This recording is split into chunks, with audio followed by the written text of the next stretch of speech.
You know, I've been asked this a couple of times, and it's I would say I grew up listening to everything. You know, like just influenced by what was going on in my neighborhood with my like people who I was around, like anybody else, influenced by their environment, right? Right. So like in the '80s, in the '80s, growing up in New York, especially Queens, and especially like having being of Italian descent, we had my older cousins and stuff would listen to anything from Metallica to like TKA freestyle shit.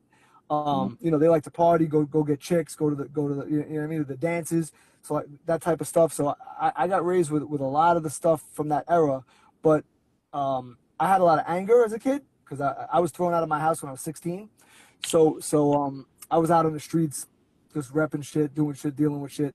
So a lot of my anger I related to Slayer, Metallica. I'm rocking a Slayer shirt right now. Um, Shout out to Necro. He actually, I think he got me the Slayer shirt for one of my birthdays.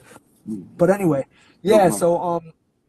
But yeah, I was influenced by metal a lot. Slayer, Metallica, Iron Maiden. I loved the artwork from Iron Maiden, and like just how sick and intricate the artwork was. I remember I was staying by my dad's house over the weekend, and my mother and father were divorced, and my dad had a new wife, and she was divorced, and her kid was 10 years older than me, but staying with his dad on the weekends, and I would come stay with my dad in her house where her son wasn't there, staying with his dad.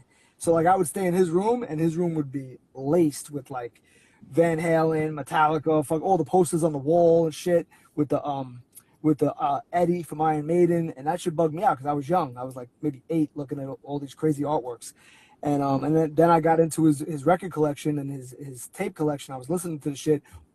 You know, like it's something for a little kid to see the dope artwork with the skulls and the evil shit, and then listening to it too, and being shredded by the music. It's kind of like, you know, opening up an album and looking at the lyrics and being Right. able to follow along with the lyrics while you're listening. So that when I was younger, metal spoke to me a lot. I was an angry kid from, you know, divorces, a lot of bullies in the neighborhood, dealt with a lot of crazy shit. And then I, you know, so I got that aggression out by fighting and by like jamming out to metal. And then a little later on, um, in junior high school, hip hop hit hard, and because my area was kind of urban, and I was going to a school where like you know, Gangstar hit, you know, fucking all the ill like 90 early 90s hip hop shit, 1990, 91, you know, Brand Right. Nubian, all that dope shit hit when I was like